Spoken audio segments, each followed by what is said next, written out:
ada nggak sih beberapa tips untuk kita bisa tahu mana perusahaan yang bagus, mana yang perusahaan harus kita lebih hati-hati? Di mana uangmu berada, di situ hatimu berada, dan kelihatan manajemen itu hatinya di mana?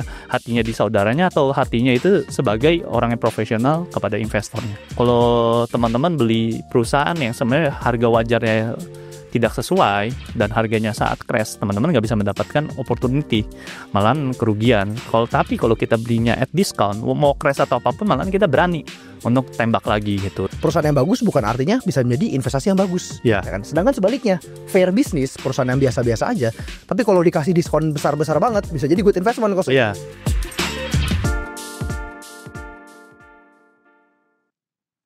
Halo Bapak Ibu, welcome to Think. Mungkin Bapak Ibu banyak yang penasaran, benefit apa aja sih yang bisa didapetin kalau misalnya join ke Think. Nah, di video kali ini saya akan menjelaskan benefit apa aja yang Bapak Ibu bisa dapatkan kalau misalnya Bapak Ibu join ke dalam Think. Yang pertama ada kurikulum, yaitu modul pembelajaran investasi dari A sampai Z sesuai dengan framework Think. Berikutnya ada investment research, ya studi kasus kita, monthly investment ideas kita, top ide saham yang bagi kita cukup menarik untuk dianalisa lebih lanjut, dan juga ada investment workshop. Workshop ini merupakan eksklusif private workshop ya, dimana mungkin kalau kalian spend 2-3 juta untuk ikut workshop-workshop di luar sana belum tentu cocok. Tapi di workshop ini kita nggak cuma lecture, bakal praktek langsung bersama dengan beberapa senior analis dari Think. Nggak cuma itu, kalian bakal dapetin akses untuk join ke forum diskusi private kita, dimana di grup tersebut tentunya kita akan berdiskusi lebih lanjut mengenai investasi saham, ide-ide yang menarik, ataupun analisa-analisa studi kasus lainnya. So Bapak Ibu, let's think, then we earn together.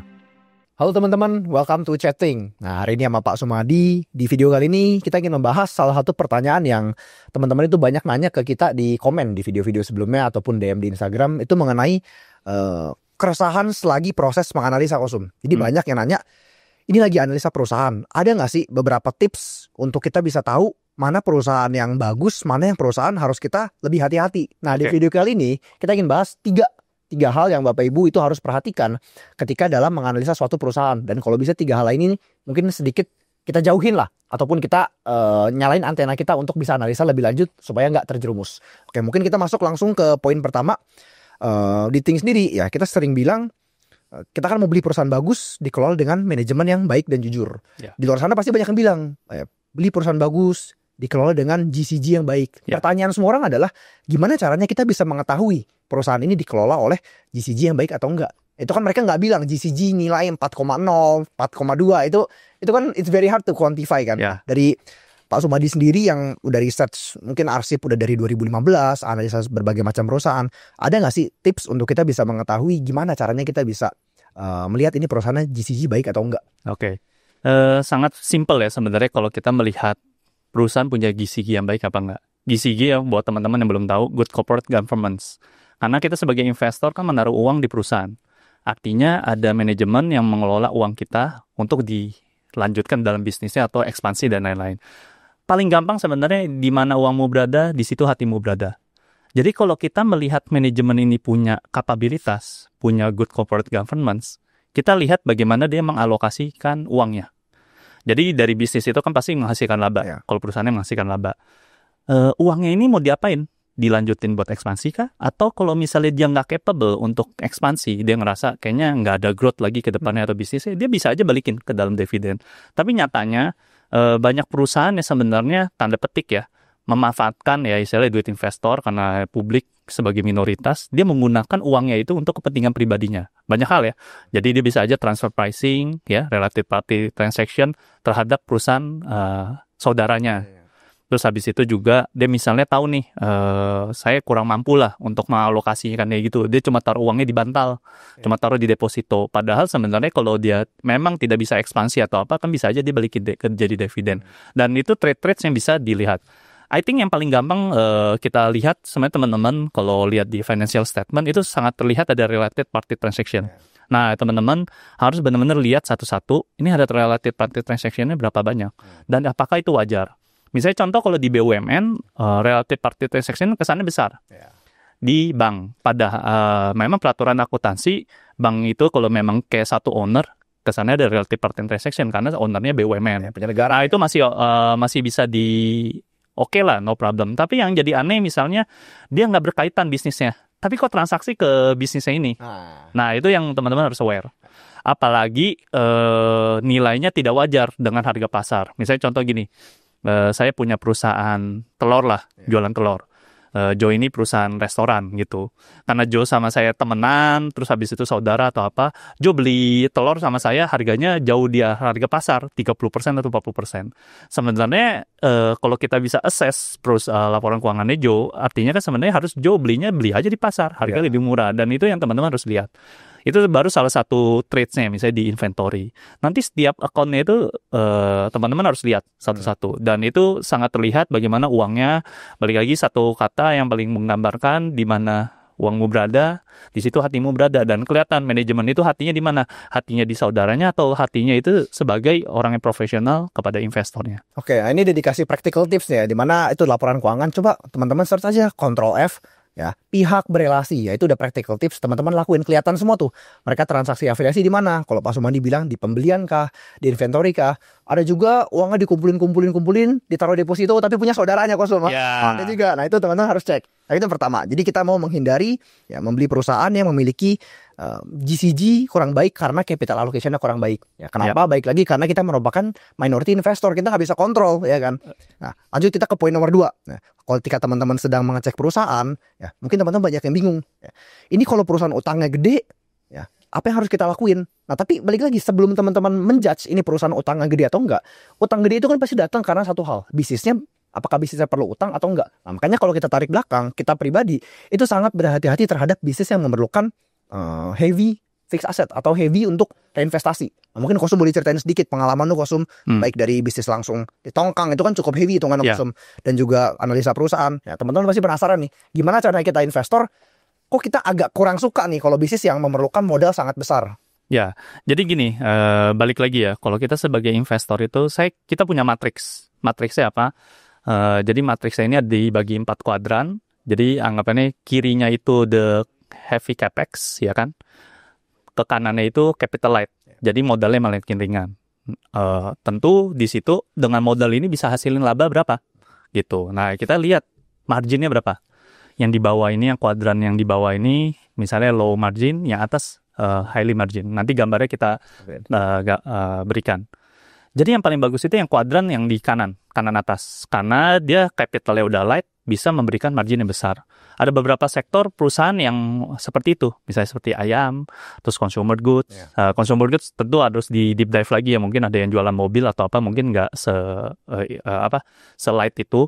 Tapi biasanya typically industrinya seperti itu. Nah, yang paling bahaya sebenarnya di mana? Yang udah marginnya rendah, capex-nya juga tinggi. Nah, biasanya itu di sektor yang telekomunikasi, terus mungkin di penerbangan, itu sangat berat. Karena gini, contoh gini Jo, mau nggak naik pesawat yang udah 20 tahun lalu? Oh, nggak mau, ngeri. Ngeri kan? Tapi harga jual tiketnya bisa nggak dinaikin double atau apa? Kan slightly kan, soalnya kan ada peraturannya, ada di limit harga itunya. Dan ini yang sangat berat, bisnis yang kayak itu berat. Bukannya artinya tidak bisa, tapi tentu bisa. Tapi lebih berat dibandingkan bisnis yang modalnya kecil, tapi marginnya besar. Itu lebih gampang, jauh lebih gampang. Tentu juga misalnya berkaitan dengan teknologi atau telekomunikasi. Misalnya sekarang udah ada teknologi 5G, itu kan harus bangun tower lagi. Ya, fiber, FTTH, gitu segala. Itu kan harus di capex lagi, diinisiat lagi. Itu yang berat di situ. Tapi ada juga yang heavy capex, tapi sebenarnya enak. Misalnya kita udah beli tambang batu bara. Udah keluarinnya besar di depan, sisanya panen. Tinggal ambil aja. Mungkin tiap 20 tahun sekali renew izinnya. Cuma seperti itu aja. Dan yang paling penting marginnya besar. Oke, untuk kayak telekomunikasi, oke, capex-nya besar, tapi marginnya juga oke, besar lah, masih ketolong. Jadi it's good. Jadi dia masuknya ke kuadrannya jadi fair. Marginnya besar tapi capex-nya gede. Bisa juga margin kecil, capex-nya ringan ya, misalnya kayak retail gitu. Jadi yang paling penting kita tahu kuadrannya. Yang bahaya ini yang growth sound yang kita bilang. Heavy capex, marginnya juga rendah. Dan biasanya ini ditolongnya gimana buat rasionya bagus? Pinjem utang. Biar kesannya modalnya kecil, padahal memang sebenarnya dia nggak mau, bukannya harus pakai ini, dia intinya mau bagi resiko sama bank. Ini bisnisnya sebenarnya nggak bagus sih. Ini Warren Buffett makanya pernah bilang kan, dia suka bisnis yang memiliki cheap reinvestment. Jadi untuk dia bisa bertumbuh, ekspansi, nggak harus reinvestasi besar-besaran lagi. Benar. Even kayak tambang batu bara, mungkin Bapak Ibu pikir, oh enak batu bara dividen gede, kenapa? Karena mereka udah keluarin uangnya jauh-jauh hari. Jadi jangan pikir batu bara itu enteng, sebenarnya enggak. Tapi karena mereka udah keluarin jauh-jauh hari, sekarang tinggal panen. Beda cerita kalau misalnya kita ngomongin menara, dia mau bertumbuh, ya mau nggak mau harus bangun menara lagi. Benar. Ya that's it kan. Kayak bisnis kos-kosan aja. Oke, satu kos-kosan selesai. Tapi udah itu bakal stagnan gitu-gitu aja. Ada mau growth, they have to spend another big money lagi. Dan ketika mereka mau spend another big money, tentu kan resiko besar. Makanya tadi yang kayak Pak Sumandi bilang, ya banyak yang kerjasama dengan bank. Maksudnya ada resikonya. Kalau semuanya berjalan lancar, mungkin terlihat baik-baik saja. Tapi what if ya lagi melakukan ekspansi, nambah cabang baru, nambah unit bisnis baru, tiba-tiba ekspansinya gagal. Betul. Ya, atau misalnya customernya nggak membeli ataupun nggak menggunakan produknya lagi. Nah, ini artinya apa? Cash flow-nya mandek dan itu yang merembet kemana-mana. Ya. Mungkin saya ceritain sedikit. Ini ada sedikit konteks di perusahaan konstruksi pada tahun 2020 ya. I think Bapak Ibu pada tahu itu banyak perusahaan kontraktor. Mereka dibayar belakangan. Mereka bangun proyek dulu, nombokin, tiba-tiba proyeknya mandek, singkat cerita. Ya udah, mereka harus nanggung itu semua. Mereka udah keluar uang, beban bunga jalan, dan pasti Bapak Ibu tahu hasilnya gimana ke perusahaan-perusahaan kontraktor BUMN di tahun 2025 ini. Mungkin kita secara tidak langsung ngomong yang poin ketiga. Saat kita ngomong ada heavy capex atau capex apapun ya, kalau dia langsung pakai utang, itu langsung ningkatin namanya resiko. Yeah. Jadi gini, kalau perusahaan nggak pakai hutang, artinya dia nggak ada resiko bangkrut, Jo. Yang bisa bikin bangkrut perusahaan apa sih? Terlalu banyak hutang. Iya, terlalu banyak hutang. Kalau dia sebenarnya bisnisnya anggapnya untungnya kecil lah, margin 1%. Kalau dia nggak pinjem bank sebenarnya aman-aman aja. Tapi saat dia pinjem bank, misalnya lebay lah, bunga banknya cuma 3%, nggak mungkin biasanya loan 3%. Itu aja langsung minus dia. Jadi ini yang harus kita lihat. Jadi saat ada leverage, ini poin ketiga, teman-teman harus analisa lebih dalam lagi. Apakah bisnisnya ini memang harus menggunakan leverage atau enggak? Kalau dia misalnya bisnisnya nggak harus pakai leverage, dia pakai leverage. Nah ini tanda tanya. Sebenarnya uang dikemanain sampai harus pakai pinjaman. Dan itu karena meningkatkan resiko dari bisnisnya. Jadi untuk menyimpulkan ini, misalnya kita pilih, saya hindarin kita pilihnya giginya bagus. Lalu juga capitalnya light gitu, yang wonderful bahkan yang marginnya besar. Terus kalau bisa nggak ada leverage. Semua ini bisa berjalan kalau tetap kita belinya murah. Jadi harus ada margin of safety. Dan ini sebenarnya malahan paling utama. Percuma kalau 3 poin ini kita udah hindarin, tapi kalau kita belinya tetap kemahalan. Karena at the end ada resiko yang sebenarnya kita nggak bisa tame, yaitu resiko dari market. Yang dimana market, misalnya contoh like 2 months ago. Kalau teman-teman beli perusahaan yang sebenarnya harga wajarnya tidak sesuai dan harganya saat crash, teman-teman nggak bisa mendapatkan opportunity, malahan kerugian. Tapi kalau kita belinya at discount, mau crash atau apapun, malahan kita berani untuk tembak lagi gitu. Dan itulah yang sebenarnya kita konsep dari value investing itu margin of safety itu paling krusial. At some point, apalagi juga kita bisa minimal resiko juga dari kita salah ngecek lah, human error, kita analisanya kurang dalam atau apa. Dengan margin of safety kita bisa save our decision. Amit-amit kita salah assess gigi, kita masih selamat karena kita belinya diskon gitu.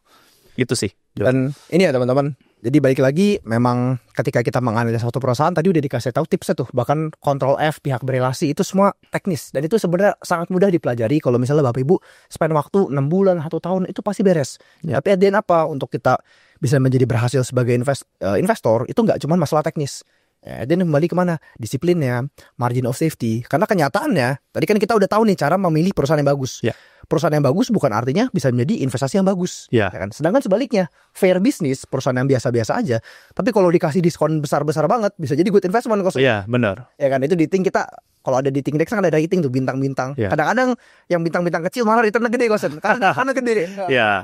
So I think that's it ya. Bapak Ibu jangan lupa praktekin, dan feel free untuk join free trial kita. Dimana di free trial kita itu udah ada materi yang kita rasa jauh lebih bagus, bahkan daripada kelas-kelas berbayar lainnya. Itu gratis, itu bisa diakses selama 7 hari. Linknya ada di bio YouTube kita. So thank you and see you on the next chatting. Bye. Bye.